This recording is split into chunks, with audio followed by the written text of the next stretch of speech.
ये शुभानंद मुकेश को आप उम्मीद रखिए कि वो जो है तो अपार मत हमारी दोस्ती शुभानंद मुकेश से है। अगर उनको टिकट मिल जाता है तो उनका पुरजोर हम सपोर्ट करेंगे, वरना हम किसी पार्टी के गुलाम नहीं। और जो हमारी कौम का भला करेगी और हमारी जो आवाम का, इस हिंदुस्तानियों का, हमारे प्यारे वतन का जो अच्छे तरह से चलाने की बात करेगी, हम उसके साथ रहेंगे। वो पार्टी धार्मिक उन्माद नहीं फैलाना चाहेगी, विकास की बात करेगी और हमारे जो है तो हिंदू मुस्लिम एकता की बात करेगी, हमारे कौम के भलाई की बात करेगी, हम उनको साथ दें। और कहते हैं ना कि एक बिहारी 100 पर भारी। आप बना के तो भाई नीतीश कुमार तो बेहतरीन प्रधानमंत्री। नीतीश कुमार बिहार में जातीय सर्वे के आधार पर लगभग 215 जाति है जो आंकड़ा आया है, और लगभग 2.25 करोड़ जो है वो अलग अलग परिवार हैं।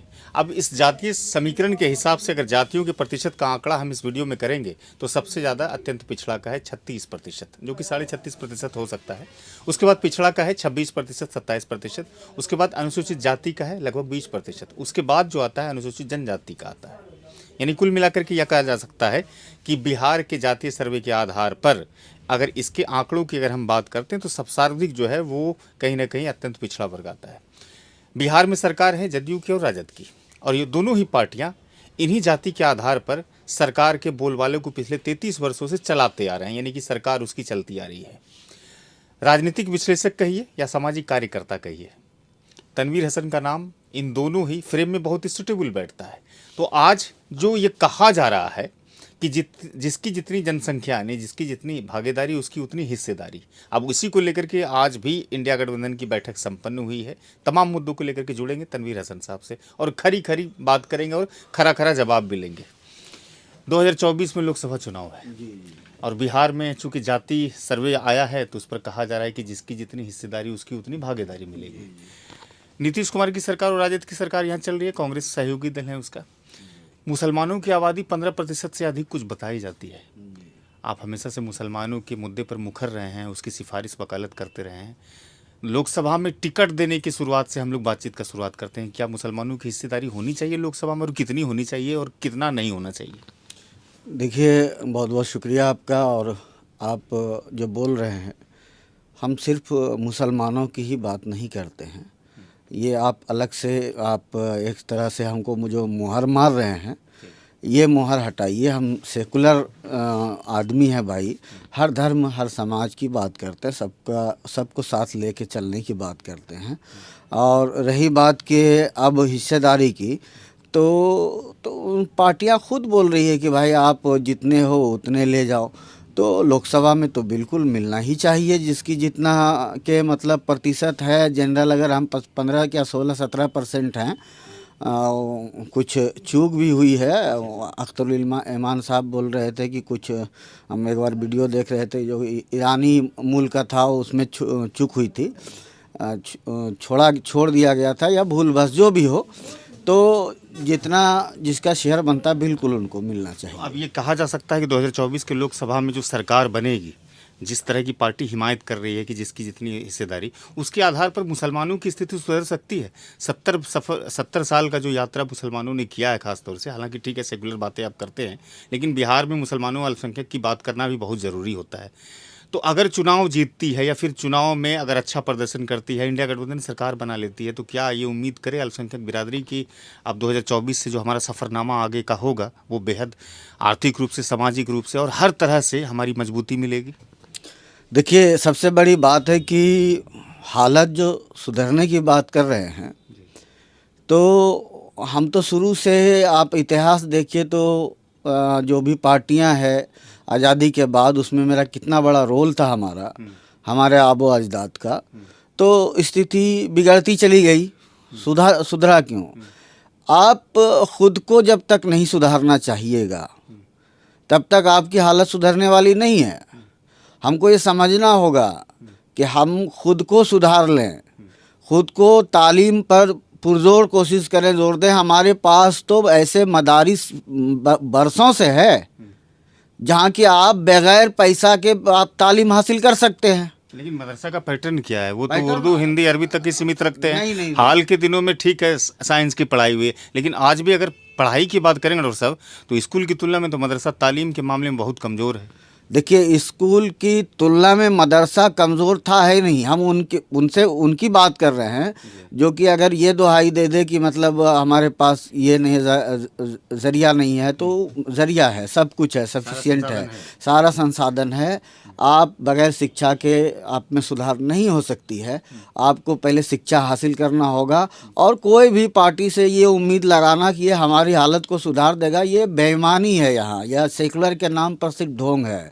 कोई खुला दुश्मन है, कोई छुपा दुश्मन है। शिक्षा को मजबूत करने के लिए आपके पास बुनियादी तौर तरीके सुविधा तो कम से कम होनी चाहिए। जो बच्चे स्कूल जाएंगे उसके माता पिता कम से कम भोजन का इंतजाम तो कर सके, लेकिन मुसलमानों के पास ये भी दिक्कत है कि रोजगार नहीं है, सबसे बड़ा चीज़।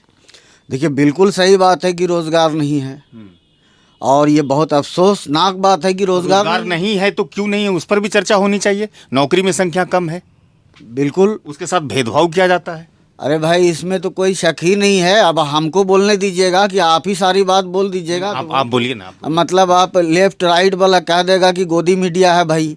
आप कोई दिक्कत नहीं है, कोई दिक्कत नहीं है, मैं गोदी मीडिया नहीं हूँ। आप ये जानिए कि भेदभाव का शिकार तो है ही। अभी मौजूदा वक्त में जितना भेदभाव बढ़ा है, इससे पहले कभी नहीं बढ़ा था। जैसा कि अभी लग रहा है, आप देख रहे हैं कि ट्रेन में कोई नंगी पुंगी होके नाच ले, समझे ना, टिकटॉकर लोग वीडियो बनाए, आप देखे होंगे, आवारागर्दी हो, या कोई अपने मज़ाहिब का और भी काम करे, लेकिन मुसलमान अगर नमाज़ पढ़ ले तो बहुत चीखें निकलने लगती है। तो भेदभाव के शिकार तो भाई है ही, और इस मानसिकता को बदलना होगा। हमको गंगा यमुना तहजीब को कायम रखना होगा, और ये कायम किसी भी हाल में सिर्फ एक तरफ से रखने से नहीं होगा। आप सिर्फ रखना चाहिएगा, हम रखना नहीं चाहेंगे तो नहीं हो सकता है। मेरे सेकुलर हो जाने से, और आप अगर सेकुलर नहीं हैं तो मेरी भी सेकुलरता ख़त्म हो जाएगी। तो ये एक जो है ना खाई को ऐसा हो जाएगा कि एक तरफ के मोहब्बत से काम नहीं चलने वाला है कि हमको आप जो है तो बाज़ार में कहिए कि भाई यहाँ सजदा ना करो, हम यहाँ जो है तो कुछ भी करें, तो ये नहीं चलने वाली है, और ये एक हद तक ही रहेगा। अच्छा डॉक्टर साहब, करना होगा ना कि मुसलमानों को या अल्पसंख्यकों को खास तौर से कैसे मजबूत किया जाए, क्योंकि हमारी रहनुमाई हमारा दल करती है जिसको हम वोट देते हैं। जाहिर सी बात है कि राजद और जदयू को सर्वाधिक वोट मिलता है, कांग्रेस को भी मिलता है। ये आरोप हमेशा से दूसरी पार्टियां भी लगाती रही है। तो उसके ढांचे को मजबूत करना सबसे बहुत ज़रूरी है, तभी तो भेदभाव से बाहर आएंगे। देखिए, हमारी रहनुमाई राजद, कांग्रेस, जदयू या अन्य पार्टी है, और भी पार्टियां हैं, भाजपा को काहे छोड़ रहे हैं भाई, वो भी जो है तो रहनुमाई कर रही है ना। तो हमारी में तो वो आ जाता, इसलिए कि हम सब मिल कर के भारतीय लोग में हमारी है, उससे कोई इनकार नहीं किसी पार्टी से। लेकिन रहनुमाई जो हमारे रहनुमा हैं वो महज ईद में टोपी पहन के सेवई खाने वाले रहनुमा हैं। हमको ये तो परखना होगा मौजूदा हाल में। मुसलमानों को इतना तो करना होगा कि भाई अब मेरी सही रहनुमाई करो तुम, वरना जो है ना ये नहीं चलेगा। नकली टोपी लगा के इफ्तारी करने वाला सिर्फ जो है तो हमें सेकुलर नहीं चाहिए। आप टोपी ना लगाओ, आप तिलक ही लगाओ, आपके मज़हब में है तो। हमको टोपी नहीं चाहिए आपका, हमको काम चाहिए आपका कि धर्म निरपेक्षता से आप हमारा काम कीजिए, हमारा विकास कीजिए। ये मुसलमानों को होना चाहिए। हम जो है तो अब जो है ना वो जो होता है एक बहाव जो है हमको जो दिखा देता है, आवेश में आकर हम ये सोच लेते हैं या हमारी दरिया दिली का फ़ायदा ले जाता है, उसको कहीं ना कहीं हमको ये भुलाना होगा। हमको सिर्फ और सिर्फ अब अपने विकास की बात करने का, अपना ही नहीं, इस देश की विकास का, इस देश के हॉस्पिटल का, इस देश के युवाओं के रोजगार का, इस देश की अच्छी शिक्षा का, इन सब की बात जो मजबूत से करे, मजबूती से करे और लागू करे, करने वाला हो, उनको ही हम जो है तो चुने, ना कि धार्मिक उन्माद फैलाने वाले को चुने। ये तो हमें सोचना ही होगा। अच्छा, आप एक और चीज़ कह रहे हैं कि मुसलमानों ने हर समय सरकार बनाने में अहम भूमिका निभाई, तो मुसलमानों का तो इस्तेमाल केवल वोट के लिए हुआ है, उसके विकास के लिए तो नहीं हो पाया ना। देखिए, मुसलमान को ये सही बात है कि हमें तो ज़ीरो समझता है, शून्य, मजबूर भी समझता है। लेकिन आप ये जानिए कि ये शून्य अगर जिसके भी आगे लग जाएगा, अगर एक के आगे लगा तो वो डायरेक्ट 10 होगा। तो इसलिए शून्य का अहमियत अगर हो जाए तो फिर जो है ना इनकलाब बर्पा हो जाएगा। इस शून्य को जो हमें शून्य समझ रहा है, तो हमें अपनी औकात मालूम होनी चाहिए कि हम क्या हैं। असदुद्दीन ओवैसी को मानते हैं कि सच्चे रहनुमा है वो मुसलमानों के? देखिए, आप किसी को झूठे रहनुमा तो नहीं कह सकते हैं। असदुद्दीन ओवैसी हैं, इमरान प्रतापगढ़ी साहब हैं, अजमल साहब हैं, समझे ना, मुसलमानों की बहुत सारे लोग रहनुमाई करते आए हैं। आप किस दल क्यों कहेंगे? आप किस दल को समर्थन करते हैं? हम किसी भी दल को समर्थन नहीं करते हैं। हम बेदल हैं, निर्दलीय हैं, कोई दल नहीं है।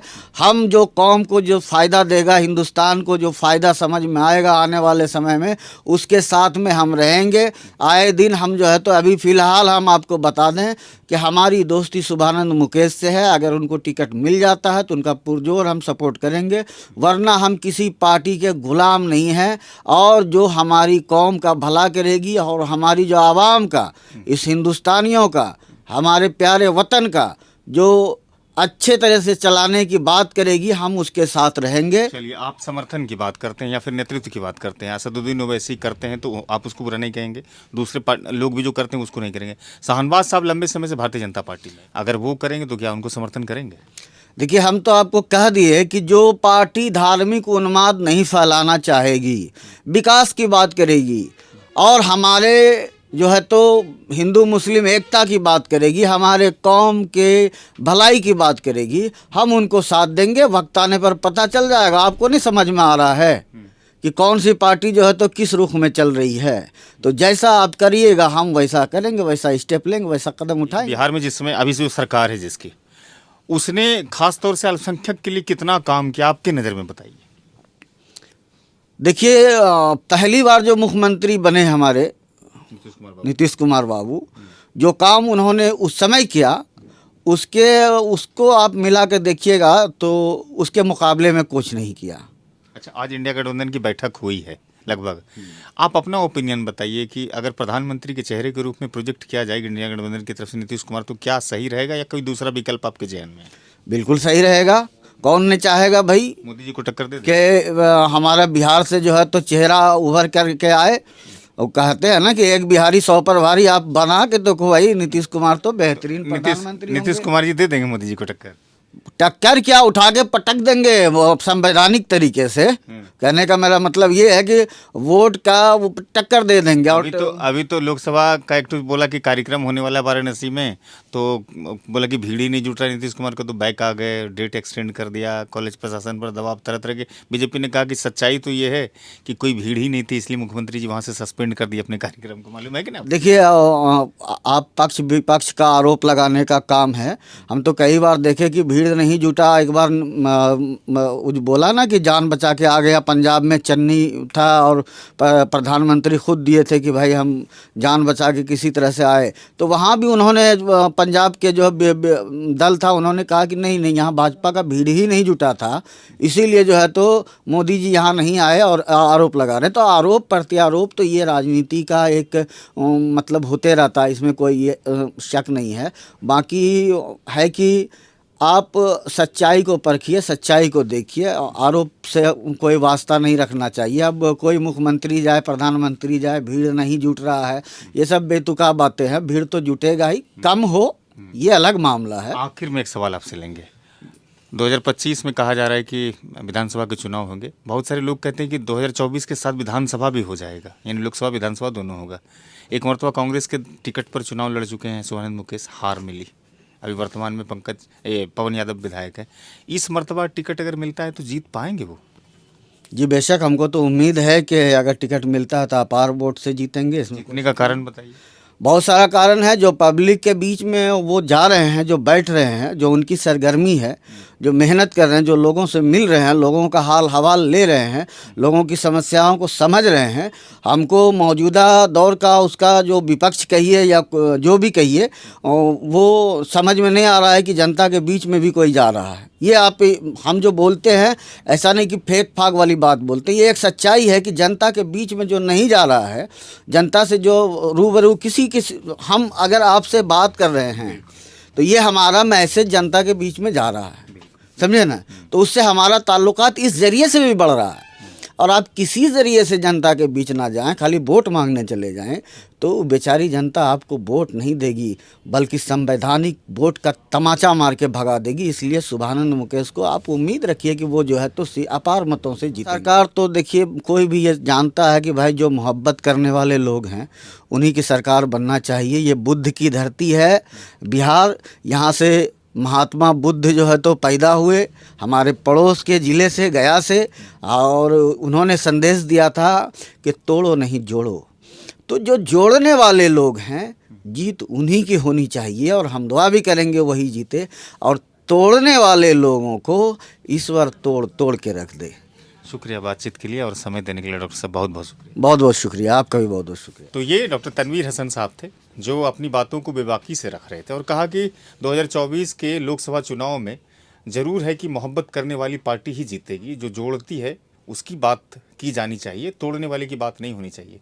वहीं जदयू से नज़दीकी के मामले में शुभानंद मुकेश के विषय में कहा कि अगर टिकट मिलता है तो जीत इस मर्तबा सुनिश्चित होगी, क्योंकि वो पार्टी के कार्यकर्ता के रूप में जो कार्य करते ही हैं, अपने क्षेत्र में लोगों के बीच में सक्रिय है। चाहे ठंडी का मौसम हो, गर्मी का मौसम हो, चाहे दुख हो, मुसीबत हो, किसी भी समय अगर उसको फ़ोन लगाया जाता है, बुलाया जाता है, तो वो सक्रिय रहते हैं। फिलहाल शुभानंद मुकेश का भविष्य 2024 में तय होगा या 25 में तय होगा, ये देखना दिलचस्प है।